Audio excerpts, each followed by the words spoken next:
जय हिंद दोस्तों, मैं लेकर आ गया हूँ आप सभी के बीच टेंस का ये लेक्चर नंबर 6। यानी कि हम आज पढ़ने वाले हैं पास्ट कंटिन्यूअस टेंस। ठीक है, पास्ट कंटिन्यूअस टेंस ये पास्ट का दूसरा रूप है। ठीक है ना, यानी कि छठा टेंस हम इसको बोलते हैं पास्ट कंटिन्यूअस टेंस। ठीक है, तो हम लोग इसमें सीखने वाले हैं। सबसे पहले इसका हम पहचान जानेंगे कि कैसे उसको पहचानेंगे कि वो छठा टेंस है यानी कि पास्ट कंटिन्यूअस टेंस है।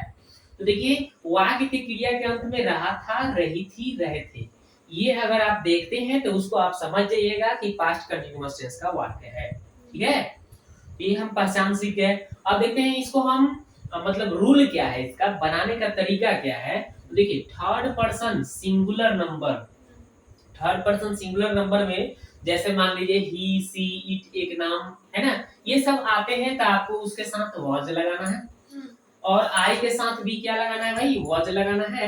और अन्य सभी कर्ताओं के साथ क्या लगाना है, वेयर लगाना है, वेयर लगाना है। ठीक है, और उसके बाद में मुख्य क्रिया में क्या फोर्थ फॉर्म लगा देना है, यानी कि वर्ब में आईएनजी जोड़ देना है और फिर ऑब्जेक्ट को लिख देनी है। ठीक है, और ये रहा आपका पैटर्न जिस पर हम लोग सजाते हैं, हिंदी टू इंग्लिश ट्रांसलेट करते हैं। तो देखिए, सबसे पहले अफर्मेटिव सेंटेंस होगा, अगर सकारात्मक वाक्य तो उसमें हम लोग सबसे पहले सब्जेक्ट, उसके बाद वॉज या वेयर, उसके बाद बिफोर, उसके बाद ऑब्जेक्ट, ये लिखना है। अगर नेगेटिव होगा जिसमें नहीं का अर्थ छिपा हो, मतलब नहीं लगा हो, ठीक है, नहीं का अर्थ आ गया जिसमें नहीं लगा होता है तो उसको हम लोग नेगेटिव सेंटेंस बोलते हैं। तो उसको हम लोग क्या करेंगे, उसमें हम सब्जेक्ट प्लस वॉज या वेयर, ठीक है, plus not plus before plus object कर देना है। और देखिए, इंट्रोगेटिव सेंटेंस अगर होगा, जैसे मतलब क्या से वाक्य शुरू होगा, तो उसमें हम लोग वॉज या were plus subject plus before plus object plus question mark ये आपको प्रयोग करना होगा। इसी तरह से नेगेटिव इंट्रोगेटिव का हो गया, इसी तरह से WHQ का, ये सब फॉर्मूले हो गए। अब चलते हैं एग्जांपल समझते हैं कि ये सब कहाँ पे, ये कौन सा सूत्र कहाँ लगानी है, कैसा सेंटेंस रहेगा, कैसा वाक्य रहेगा। तो चलिए आपको एग्जांपल एक बताते हैं। सबसे पहले मैं जा रहा था, मैं जा रहा था, तो मैं जा रहा था कि क्या हो जाएगा, आई के साथ हमने बताया भाई, मैं का अंग्रेजी आई होता है, आई के साथ वॉज लगाना है, तो आई वॉज। ठीक है, अब देखिए यहाँ पे अफर्मेटिव वाला सेंटेंस का सूत्र का हम प्रयोग करेंगे, तो आई वॉज अभी पर लगाना है, यानी वर्ब क्या है भाई, जाना, जाना के क्या हो जाएगा, गो, आई ने जोड़ देना है। आई वॉज गोइंग, मैं जा रहा था। अगर नेगेटिव की बात कर लो, अगर वह नहीं पढ़ रही थी, तो वह नहीं पढ़ रही थी कि कैसे बनाएंगे भाई, तो देखिए ये आ गया, नहीं का नहीं लग गया ना इस वाक्य में, तो यानी कि नेगेटिव सेंटेंस लगाना है। सब्जेक्ट के बाद वॉज वेयर नॉट लगाना है। तो देखिए, स्त्रीलिंग को दर्शा रहा है कि वह नहीं पढ़ रही थी, किसी स्त्रीलिंग को ही बोल सकते हैं आप। इसके साथ ही का वह का अंग्रेजी हो जाता है सी, सी के साथ आपको वॉज लगाना है, वॉज के बाद नहीं है तो नॉट लगा देनी है। और पढ़ना क्या होता है भाई, रीड होता है, तो आईएनजी जोड़ देना है। इसमें ऑब्जेक्ट नहीं है तो छोड़ देना है, ऑब्जेक्ट नहीं है तो छोड़ देना है, यानी शी वाज नॉट रीडिंग, वह नहीं पढ़ रही थी। इसी तरह से अगर हम क्या वाला वाक्य लेते हैं, जैसे मान लीजिए, क्या तुम पढ़ रहे थे, क्या तुम पढ़ रहे थे, तो देखिए क्या शुरू में अगर आ गया, ठीक है, इसको इंटरोगेटिव सेंटेंस बोलते हैं। तो सबसे पहले वाज या वेयर का प्रयोग करेंगे। यहाँ पे तुम है तो तुम के अनुसार क्या लगेगा भाई, वेयर लगेगा, तो वेयर यू। और देखिए पढ़ना, ठीक है ना, वाज या वेयर, फिर सब्जेक्ट बिफोर, यानी कि रीड होता है, पढ़ना का आईएनजी जोड़ देंगे, बिफोर हो गया। अब ऑब्जेक्ट इसमें नहीं है तो बस क्वेश्चन मार्क लगा देना है, यानी कि वेयर यू रीडिंग, क्या तुम पढ़ रहे थे। अब मान लीजिए आगे बढ़ते हैं, इंट्रोगेटिव और नेगेटिव, यानी कि क्या भी लगा हो और नहीं भी लगा हो। जैसे बोला जाएगा, क्या वह नहीं जा रही थी, क्या वह नहीं जा रही थी, मान लीजिए आपका ही वाक्य, क्या वह नहीं जा रही थी, कैसे बनेगा भाई, क्या वह नहीं जा रही थी। तो इसके तो देखिए वहां पे सब्जेक्ट क्या है, वह, तो वह के अनुसार यहाँ पे रही थी है तो वह का हो जाएगा सी। तो हमने बोला है कि ही, सी के नाम के साथ क्या लगाना है, वॉज, तो वॉज लगाइएगा। वेयर आपका गलत हो जाएगा, इसलिए आप वॉज लगाइए।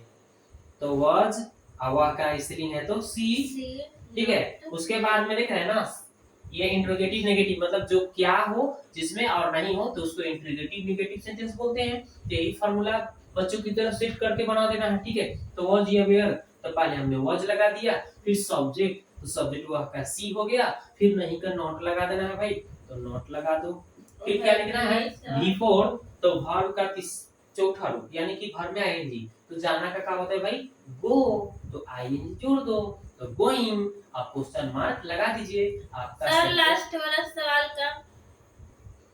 तो इस तरह से हमने क्या किया, लास्ट में हम क्या कर दिए, was she not going, यानी कि क्या वह नहीं जा रही थी, सिंपल, वेरी सिंपल। लास्ट वाले का तब देखिए ये पांचवा जो हम सूत्र बताए हैं WHQ, इसको देखते हैं, थोड़ा इसको मिटा देते हैं ताकि आपको अच्छी तरह से दिखे। सर नीचे झुक के भी तो लिख सकते थे ना, और बच्चे लोगों को भी तो देखने में प्रॉब्लम हो सकता है ना, ऐसा थोड़ा ना सब लोग ही झुका के देखेंगे। ऐसा लिखिए ताकि सभी बच्चे को इजी तरीके से दिखे, साफ क्लियर दिखे, ठीक है, सबको समझ में आए, ठीक है। लिखते जा रहे हैं, स्पेस नहीं रहेगा तो प्रॉब्लम होगा ना, इसलिए मिटा दिए, अच्छा रहेगा। चलिए WHQ देखते हैं। तो WHQ का मतलब क्या होता है, बीच में लगा हो WHQ, जैसे कब, कहाँ, कैसे। WHQ का मतलब हम बता दें, जैसे W और S से जो क्वेश्चन बनाए जाते हैं, W का मतलब व्हाट मतलब क्या होता है, वेयर मतलब कहाँ होता है, व्हेन मतलब ये सब होते हैं, और S का मतलब हाउ, हाउ मतलब कैसे, तो ये सब लगा हो बीच में, तो उसको हम लोग कैसे बनाएंगे, देखिए, तुम क्यों रो रहे रो रहे थे। थे, इसमें देखो है लगाइएगा, गलत हो जाएगा। इसका हमें पहचान ही शुरू में ही बता दिया था कि रहा था, रही थी, रहे थे होगा, तभी ये पास्ट कंटीन्यूअस टेंस होगा, अदरवाइज दूसरा सेंटेंस हो जाएगा, तो दूसरा रूल लगाना पड़ जाएगा, गलत हो। ये कौन सा सेंटेंस होता है, ये आपका WHQ सेंटेंस हो गया, ये आपका पास्ट कंटीन्यूअस टेंस का वाक्य हो गया। तो चलिए क्यों का अंग्रेजी पहले लिख दीजिए, सबसे पहले WHQ पहले आ गया व्हाई, उसके बाद वाज ये वेयर, सब्जेक्ट के अनुसार काम करना है, तो तुम के अनुसार क्या लगेगा, वेयर लगेगा, और तब तुम का अंग्रेजी लिख देना है, सब्जेक्ट लिख देना है, देना है ना यू, और फिर नहीं होगा तो नॉट लगाना है, लेकिन नहीं तो इसमें नहीं है तो नॉट नहीं लगेगा। उसके बाद में V4 यानी वर्ब में आईएनजी, तो रोना के आप जानबे करते हैं वीप होता है, और आईएनजी जोड़ दीजिए, बन गया why were you why were you so much weeping, ठीक है। तो इस तरह से हम लोग क्या करेंगे, सेंटेंस को ट्रांसलेट करेंगे।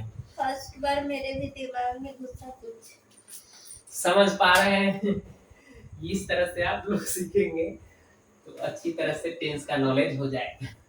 अब practice makes a man perfect, समझ गए ना। ओके अलविदा बोल दीजिए।